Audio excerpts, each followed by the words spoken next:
going into work every day and I felt like something was really missing. Felt like my soul was slowly getting crushed every day. Sitting through meetings, it was like Groundhog Day, honestly. I actually didn't even tell my mum I had lost my job for 6 months. I could have gone, well, I'm going to go look for another job, or I could actually go and follow my dream. If you knew how hard business is from the very beginning, you probably wouldn't pursue it as.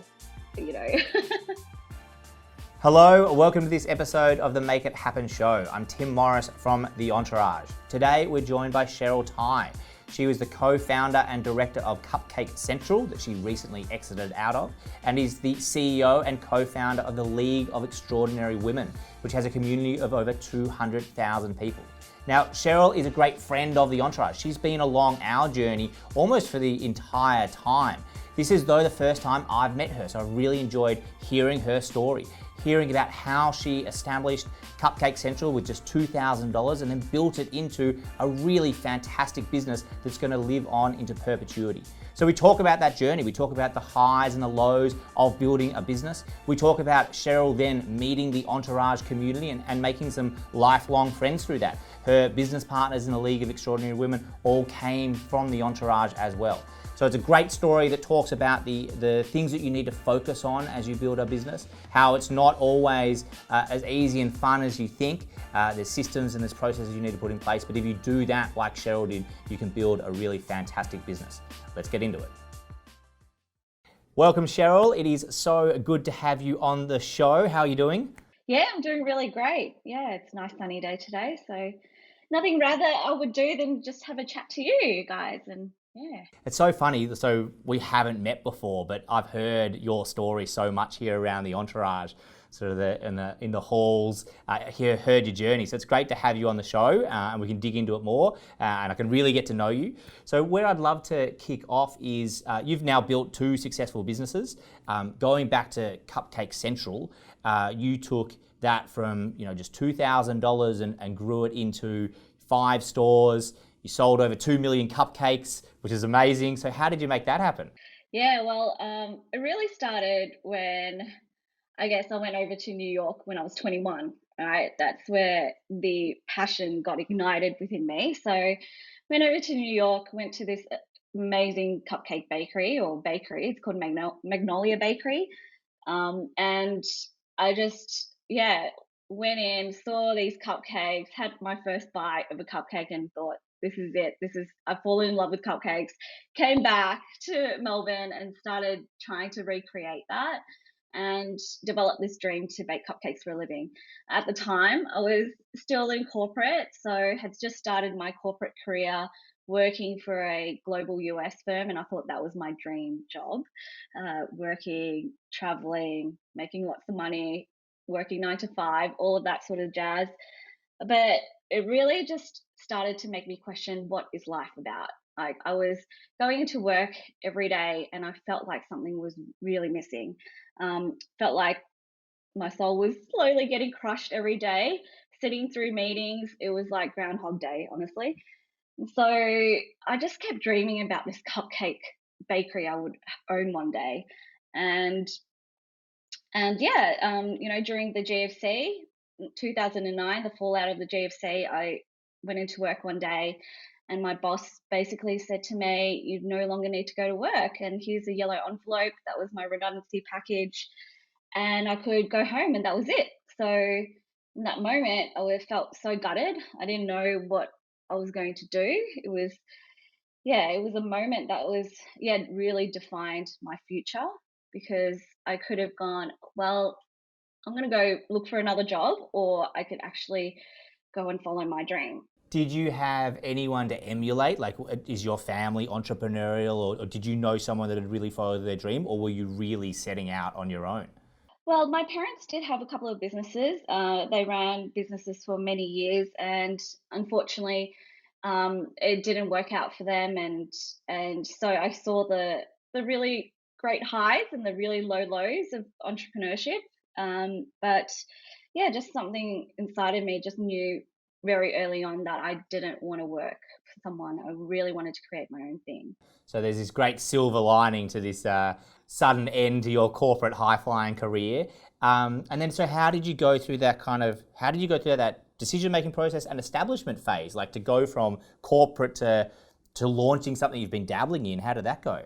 Well, it was definitely something that I had to navigate by myself. It was really isolating. I actually didn't even tell my mum I had lost my job for 6 months. So I was telling her that I was working from home as a consultant, and she's like, "Okay, cool. It's a bit weird, but okay, whatever." But I would, yeah, every day. Some days I would actually drive out to a cafe and work from a cafe the whole day. So I just pretended I was going to work, really. So there was a lot of sacrifices. Had to move back home. I got my kitchen registered, Googled everything on how to start a business. So I guess there were no business programs or entrepreneurship programs back then. It was just all Google and figuring out for myself. Um, but yeah, started off with less than $2,000, and I think within the first 3 months, I was starting to get so many orders that I realized that, okay, I'm onto something here. I was making more money baking cupcakes and selling cupcakes over the weekend at markets and doing online orders than I was working in the corporate world. So that was the light bulb moment that I thought, okay, I can make this happen. I can make it work. Yeah.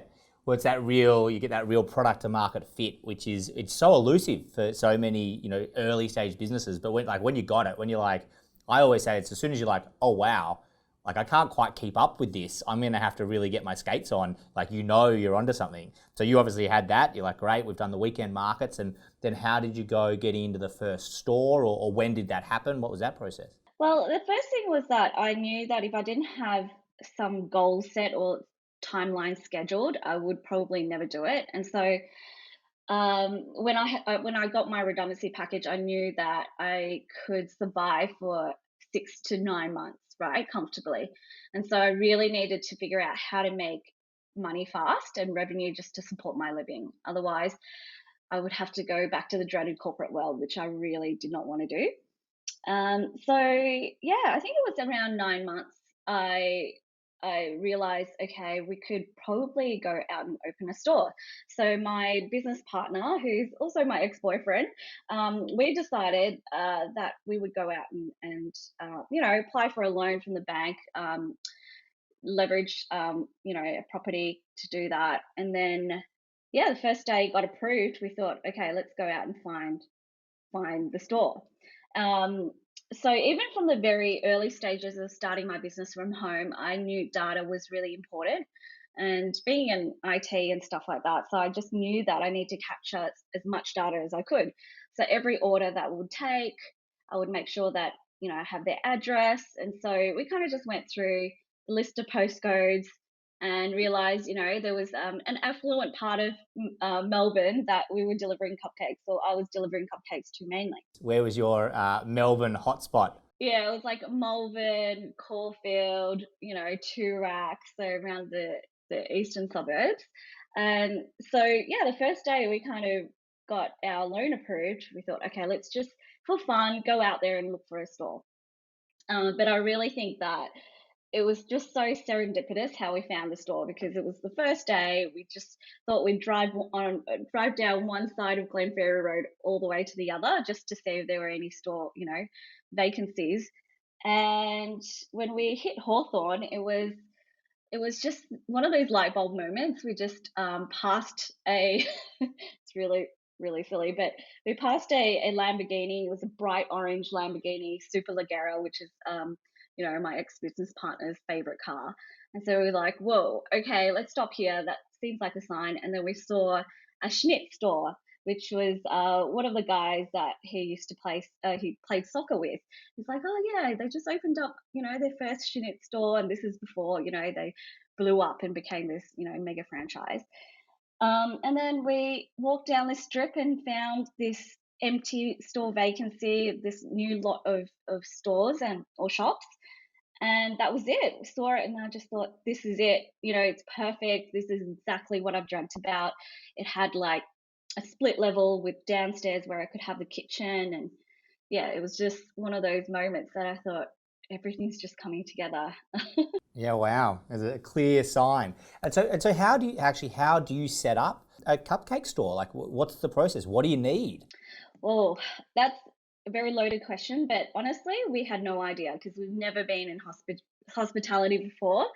In many ways, we were so naive coming into it, and I think if you knew how hard business is from the very beginning, you probably wouldn't pursue it as, you know.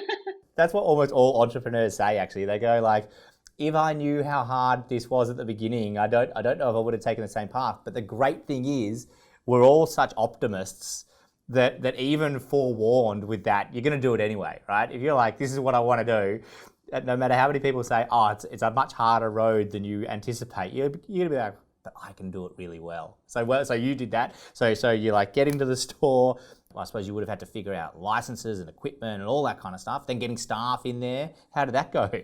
Well, at the very beginning, it was super hard because, yeah, it was just I had my brother help me out and my business partner's brother help us out, and it was like a real family-run business because we couldn't afford to pay staff.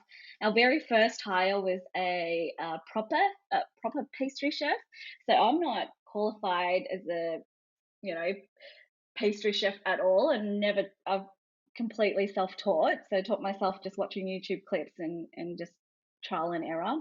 But I knew that I needed to hire someone that was much more experienced than myself, that had worked in the kitchen, understood how to set it up and things like that. So I knew from the get-go that if we had money to reinvest into the business, we needed to find the best people possible. Yeah, yeah. Well, that's going to free you up to then start building the business. Like if you were stuck there in that first store making every cupcake, it's not going to go much further than that. So that's that's an integral but smart move as well. So then, how quickly did you then get the other stores up and running, and what was the focus on online? How did that go? Well, we knew that from the very beginning that online would be a really great channel for us because even before we opened up the store, I had already sold cupcakes online and delivering them from my home and etc. So that was definitely, from the very beginning we knew online would be a great channel for us, and it ended up being 30% of our business. And I guess, the first 9 months was crazy. It was so I mean, the first few months were so tough that every day I was like, what am I doing? There's no people coming into the store. We were trying to get, people to sample cupcakes. But eventually word got out. We started, just posting them on Facebook, and friends were telling friends, and yeah, we started to get a little bit busier. And probably around the nine months mark, I just realized that I was just working so hard. It was 7 days a week, 14 to 15 hours a day. I'd be waking up at 4 a.m., heading to the store to bake cupcakes, then cleaning the kitchen, then serving customers, closing up the store, doing the books, trying to do some marketing. And by the time I got home, it was like 10 o'clock. And so it was a big, it was really tough. And I think in my mid 20s, I just didn't understand. I didn't understand what burnout was, and I just kind of powered through with a lot of adrenaline and excitement. But got to a stage where what I call is my bake down, and I it was so exhausted. I was putting red velvet cupcakes or pulling them out of the oven, and it was just so heavy. I dropped the whole tray. And these are like industrial trays, so they're not like little cupcake trays. Dropped it, and I was just like over it, ran up to one of the cupboards upstairs and locked myself in there and cried for a whole hour. Um, and actually, in that moment, or that evening, I started thinking about, okay, this is not my dream. I did not have a dream to work 15, 16 hours a day and have it on repeat. Even though it was, fulfilling a dream of mine, it just didn't feel like it. And I thought, okay, I must be doing something wrong. I need to go out there and find other people that have been able to make business work and really love their life. So I started Googling on Facebook, or just going on Facebook, and for some reason, this ad for Entourage popped up, and it was the first unconvention. And I remember you get to pay whatever your age is or something. So I thought, oh, this is interesting. And I've never seen any business networking groups, right? So I just kind of applied to it, and It was on the weekend. It was like a couple of days out. So I decided to go in and see what it was all about. But we couldn't get out of work until midday. So I think it was like after I finished baking and things like that. So my business partner and I rocked up to the convention, and as soon as I walked in, it was that moment where Morello was standing up on the chairs, getting everyone to stand up and start yelling, "Living the dream!" And I was like, "Oh my goodness! Like, what is this? Is this some sort of weird cult?" Yeah, exactly. Everyone else would have been warming up to that over the first like 3 or 4 hours, and you walk in. I know that moment well when Morello's get everyone super fired up. But it would have been quite exciting as well, though. You're like, what have I walked into? Yeah, it was incredible. And I think even not just after listening to a couple of the speakers, I'm like, oh wow, I feel like I've met my people. These are my people because I was I felt so isolated. I didn't know anyone else in business at that point. All my friends were still in corporate, and I just felt so lonely just running a business, even though I had my business partner, but we were just kind of trying to figure everything out. And that's so common. Like even what are we now about like 10 years later? Yes, there are more and more people going into business, and it's sort of seen as a little bit more of a normal pathway now. But still, even today, a decade later, most people don't know a lot of other business owners. Like still, most of your family and friends are like work for a big corporate or do a more traditional path. And then when you're like pulling your hair out and you're like, I can't figure out how to break through this, or I'm having these staff challenges, or like, what is a P&L and what do I do with it? There's not many people that most business owners can talk to, and so yeah, when you first start realizing, there's more of these crazy people out there that we can really, share some of the challenges. That's well, it must have been super empowering for you. I know it is for me and all the other members we see as well. So who were some of the people that you met there? And I know you've still got great friends from back there. Amazing. I mean, I think we were in the very first group of the Entourage program, and Ross Festuca, Dave Festuca, I know those guys really well. Aaron, Aaron Smith from KX Pilates. So I still see them quite often, which is really great. And then also I met my co-founders for League of Extraordinary Women through there. So it's been just one of those moments again, very serendipitous. I feel like the universe, just kind of gave me what I needed in that moment. And if it weren't for all the people that I've met through Entourage, and obviously Morello, Morello and I would go back to Cambodia every year. It's been 5 years in a row. Didn't get to go this year, but it's just one of these. They're just lifelong friendships that have been amazing. Thankfully, you didn't walk in, see everyone chanting on a chair, and walk straight back out. No, I thought these people are crazy, and I love it because I'm crazy too. Yeah, fantastic. Well, let's fast forward a little bit. Let's talk about League of Extraordinary Women, and maybe you can tell us a bit about that journey. I love that you met your co-founders through the Entourage. We say all the time that we've put so many business co-founders together, also partners together. There's been marriages and babies out of the Entourage, both business and real. So yeah, I'd love to hear a bit about that. Yeah, for sure. It was probably about a year into, well, maybe around a year into Entourage, I kind of met my co-founders, or even early on, but we didn't really start the league until a year later. But we just thought, we just used to catch up for breakfast every fortnight, catch up, just the four of us, and we thought maybe there are other women out there that are feeling the way we do, because I felt as though we connected in a different way. We would normally have brunch, or go for cupcakes and coffee, and then talk about all the things that we were going through, and how tough business is really. It just became this way that we could open up and be honest and vulnerable to each other and learn from each other.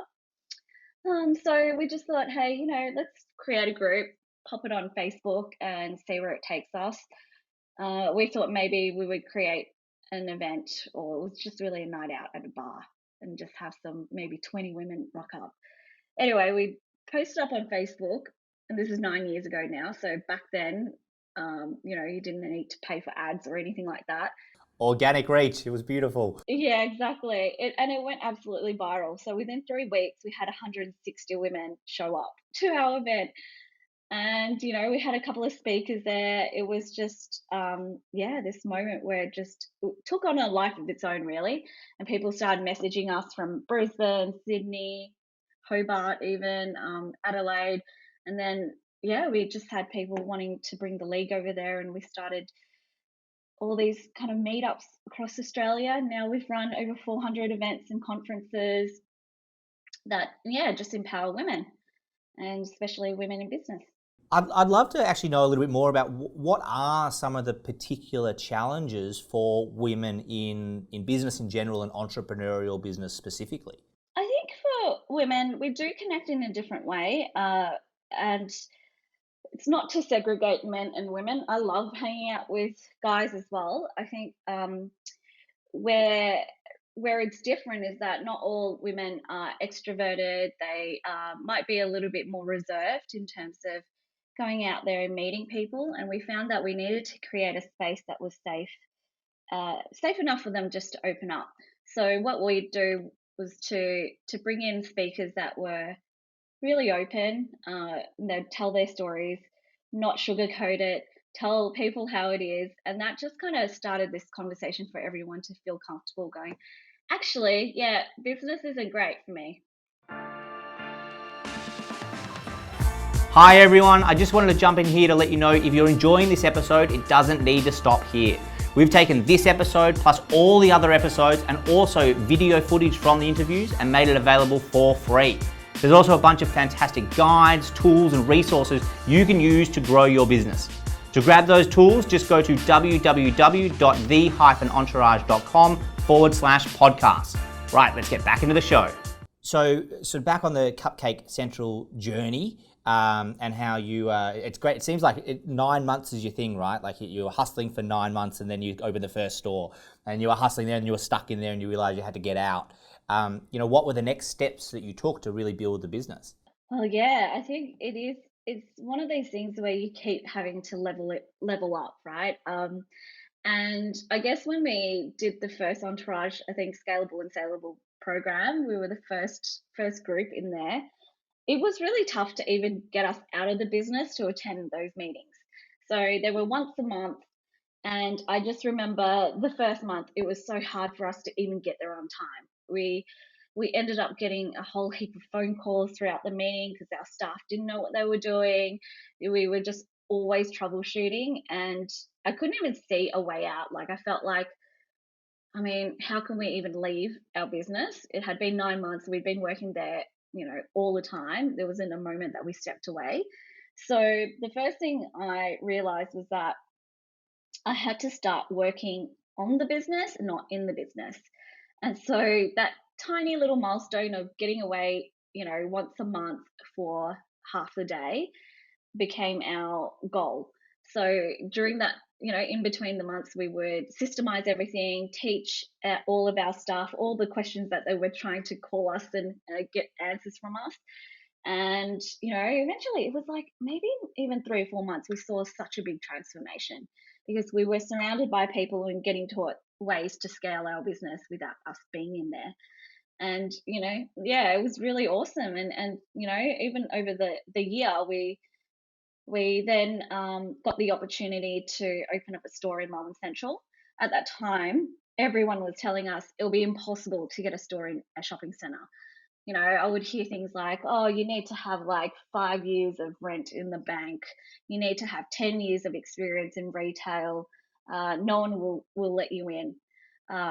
It'd be really difficult. But I actually got this call from Melbourne Central. So GPT called us up and said, hey, we really love your brand, what you're doing with Cupcake Central.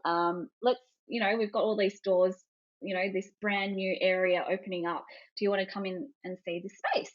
I know where it was. You were near the tower in the middle of Melbourne Central, yeah, just down one of those, maybe I don't know, 100 meters or so away from that. I know exactly where that store was. That's amazing. Yeah. And so even, back then I thought, no way could we ever be in there. But hey, let's just entertain this call. We'll go and check out this space. So we're still in construction. We had to wear our high vis vest and hard hat, walked in. And the moment I saw her, I'm like, this is it. We have to make it happen. I don't know how. We don't have the money. We don't even know what we're really doing, but let's try to make it happen. And as soon as we kind of set that vision in place, things just started to fall into place. I knew that to get people on our journey, we had to sell the vision. So it didn't matter if we didn't have the revenue or the funds, the capital, the staff, or anything planned out yet. We had to sell the vision. So back then, had no idea about pitching. Didn't even know what pitch decks were, but I thought I'm going to create this PowerPoint presentation and show them what my vision is. So went through, a few things that the program, the Entourage program taught me was like, what are your values? What is your vision? All that sort of stuff. Put it up all up in a PowerPoint presentation. And then I started to think creatively, like, how can we win this pitch over all the other retailers that are wanting to get into this space? So I thought, well, the newest thing is that people want to see a kitchen. People want to see, I thought back to Magnolia Bakery and why it was so successful was that people could see you bake cupcakes and decorate cupcakes. So I thought, that's what we're going to do. We're going to create a space that's completely open. People could see into our kitchen. They could see us bake the cupcakes fresh. And then I thought, okay, what's another crazy idea we could do? Let's teach people how to bake cupcakes. Let's run masterclasses in the kitchen and invite people into this space. Because what it will do is it will attract customers to our store. And I thought about from, Melbourne Central's point of view, why would they want us in there? And it really came down to our following, and also for them, they want people going into the shopping center. They want people visiting the space, and so when I pitched to them, we were going to do masterclasses and workshops for people to learn how to bake cupcakes. They were really excited and were sold on the idea. So we actually won that space over a couple of other big retailers or food retailers, and they even gave us a fit out contribution, which I had no idea about. So they just said, look, because it's a brand new space, we'll give you 100K. We'll give you 100K to fit out the space. And we're like, what? We didn't even know this. We didn't even know that we could do that. And, that kind of, was a huge boost into us being able to open the second store. And for you, you're probably like, wait a minute, I hadn't really even thought how much fitting this space out was going to cost. And they say, oh, here's 100K. You're like, it was going to cost that much? Dodge that one, yeah. So that was store number 2, right? And then from there, next couple of years, what was the rollout to the other stores? What were some of the growing pains as you started? Like now you're getting to a pretty sizable business, right? What was that like? Yeah, I mean, there was a moment where I just woke up one day and we went to go see our accountants, and they're like, yeah, you're making well over $1 million now. And I'm like, what? That's crazy. I mean, I was just so busy working the business. I just had no idea, right?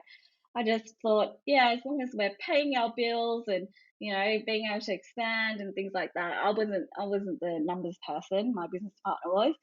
So it was just a real shock. And I thought, wow, this little dream of me opening up one cupcake store has now become two. And then we got more opportunities to open up in the other shopping centers. And so, the first 3 years was manic. We opened up 3 stores in 3 years, completely self-funded. We didn't take investors, in or anything like that. We reinvested every penny we had back into the business, and our staff as well. So it was all down to systems and processes. Honestly, if we didn't have that set from the get-go, it would have fallen apart really easily. What do you, getting specific on systems and processes, like I'm a huge fan of that. I say all the time, systems are sexy. Try and bring everyone along that journey. What were some of the most important systems and processes that you guys put in place to allow you to keep scaling? I mean, obviously, we were very much a face-to-face customer service-based business. So everything from the moment you step into the store, what would that look like? Turn on the lights, turn on the coffee machine. So we listed every little step out.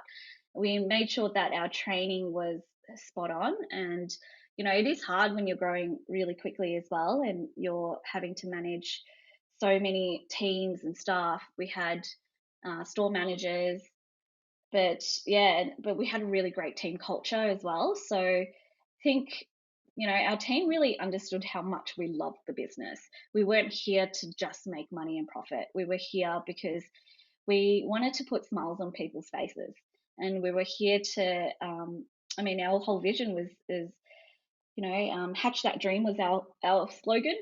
So it was more than just a cupcake. And I used to tell my staff, like, hey, we're not here in the business of selling cupcakes. We're here as a business selling emotions and feelings, because when people walk away, you want them to feel good. And so that was, yeah, pretty much how we kind of grew the business and, yeah, expanded. Having those like vision, mission, values, it's yeah. Well, I mean, you've talked about it. We talk about it here at the Entourage all the time. It's just so important in a fast, dynamic, growing business because of all those things. Like that's what gets your employees to really buy in. That's what keeps you motivated when you're doing, 7 days a week, 4 a.m. to 10 p.m. It's like, what am I doing this for? You wouldn't have won that tender against all these other established food businesses, or won the space if you hadn't had a really compelling vision, mission, and values. It's kind of what, when you're building something out of nothing, you need something for people to rally around, and that stuff is just so important. I'm sure it's something you've kind of like continued on with as well into your next ventures as well. So with Cupcake Central, like where's Cupcake Central at today? Yeah, I actually exited the business early last year, so 2019. Um, and yeah, I just decided that it was my time to go out and find a new path for myself. I've always been really interested in tech, and that's where I started off with. But yeah, Cupcake Central is still around. It's still got its stores. Obviously, with COVID happening, it's currently all shut down in Melbourne, but still going great guns, really. And that's because the brand has outlived like what we started. It's really a life of its own. Well done. Congratulations. Like you really got to a great place, despite all the chaos that's going on for it. Well, let's talk about your focuses today. So your other business, League of Extraordinary Women, and I don't know, did you give me a little hint that you're working on some tech project as well there? Like I'd love to hear what's keeping you occupied these days. Yeah, I mean, the league has been around for 9 years now. We've always done a lot of events. We've run over 400 events and huge conferences. And, it's been really, really rewarding. I think it got to a stage where I thought, okay, I really want to get back into tech. It's on hold for the moment. We did launch something late last year, and then coming into the new year, I thought, oh, maybe it's my time to raise capital for it. I really want to create a startup. But yeah, just currently I'm just putting it on hold, but just pivoting like everyone else. We're unable to run any events at the moment. We're restricted in so many ways, but we've, like every other entrepreneur out there, has tried to pivot as best as we can. So we've got like a virtual like events and a membership base at the moment. But yeah, I'm just kind of like, yeah, just dabbling in a couple of ideas here and there, taking this time to recoup and think about what my next steps are. Yeah, well, it's a good time to do that. It's like out of 2008, 2009, lots of great businesses came out of that, including Cupcake Central. And there's going to be tons of great businesses that come out of this period, and it'll be, I think there's a lot of opportunity as we, fingers crossed, emerge. There's a lot of opportunity for, businesses like League, like the Entourage, that have, very heavy face-to-face kind of network components. There's opportunities to take, I think, the best of the past of how we used to do things and the best of kind of the new way of doing things. There's that opportunity, and then yeah, for brand new businesses, there's so much opportunity coming out of like people, like everything will be different. I'm so heavily tied into the entrepreneur community here that, these past 6 months have been the best months for some of the businesses. They've pivoted online where, their online sales have skyrocketed. Aaron, I was just chatting to Aaron a couple of weeks ago with KX Pilates, and it's hard. I mean, his studios are still open in everywhere else but Melbourne. But what they've kind of done to pivot is that they've been hiring out their equipment, so people can get their equipment into their homes, and it's not so much making profit for them.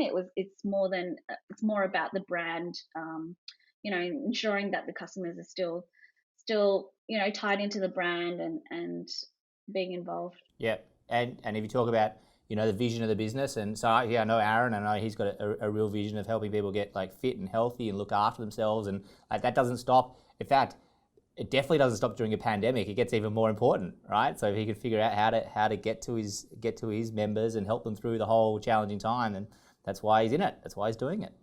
And actually, one of the co-founders of the league, Sarah Regalhuth, who I met through Entourage, she had been working on a startup called Grow My Team for many years, and it's this global pandemic has actually boosted her business because Grow My Team is all about virtual teams.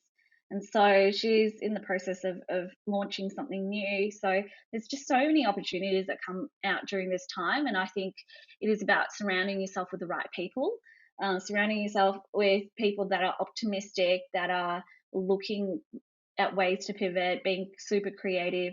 Like when you surround yourself with these people that are doing so well, it just makes you think, okay, I need to step up and I need to think about what is possible rather than what's wrong in the world. And I often say that you're the average of 5 people you spend the most time with. And I, credit Entourage to helping me find those 5 people that I surround myself with. It's been a huge journey. And I think if you're struggling to find those people, go out there and find networks and communities that will get you closer. Yeah, you level up the people that you're spending time with and the kind of conversations you're having and the thinking that you're doing. Yeah, you'll definitely go on the journey as well. Okay, I have a couple of final questions. Now, I haven't seen them. You haven't seen them. We try and make these happen in a minute-ish. And so it's like short, sharp, rip through them. First thing that comes to mind, you ready to go? Yep. All right, number 1. What was the best investment you made in Cupcake Central that helped grow the business? Ooh, definitely self-development programs, things like that. Yeah, anything to do with self-development. Great, excellent. What is the best advice you have for anyone struggling this year? Ooh, you are more resilient than you think. Very, very powerful. Number 3, what does success mean to you today? Success for me is freedom to do what I want, when I want, where I want. Yeah, that's the dream for when you go on this entrepreneurial journey as well, isn't it? You get trapped in there for a while, but then you're coming out the other side with more freedom I think you've had for a fair while. So well done. All right. This is very important. Okay, this is very important. What is your favorite cupcake flavor? Definitely the salted caramel. I agree. Salted caramel is awesome. Salted caramel across anything sweet or dessert wise is it's the best. How can you beat it? All right, final question. If someone wants to build their confidence in selling themselves and their business, what is the one thing they need to do to make it happen? Surround yourself with good people. So good people that believe in you. Yep, fantastic. And that'll build up your confidence. Well, yeah, great people that believe in you will build up your confidence and then you project that. Very wise words. Excellent. So I've loved having you on the show. This has been a really great conversation. I do feel like we really know each other now, so we've certainly ticked that box as we've gone through. I've loved hearing the journey. Like, well done on what you did with Cupcake Central and building to a point where you can exit. That's a great achievement for any business owner to build something that will last beyond them. So well done on that. I think everything you do with League of Extraordinary Women is really valuable as well. I hope you can get back to a bit of sense of normality there. And keep getting everyone together, and good luck with your next venture. I'm going to be keeping a pretty eagle eye on what it is and following along. Thanks, Tim, and thanks to everyone at the Entourage and Jack and Morello. If it weren't for you guys, honestly, I wouldn't be where I am today. So really hold Entourage close to my heart. So thanks, guys. Great. Glad we could play just a little part in your journey. Thank you very much, Sheryl. Thanks for tuning into this episode of the Make It Happen show. I hope you enjoyed the conversation. And it doesn't need to end there. We've actually gone and grabbed a whole bunch of extra resources for you. Behind the scenes footage, videos from this and all the other episodes, as well as show notes that you can grab for free. Just head along to www.the-entourage.com/podcast and you can grab all those extra resources. Thanks for tuning in, and I cannot wait to introduce you to our next guest on the next episode.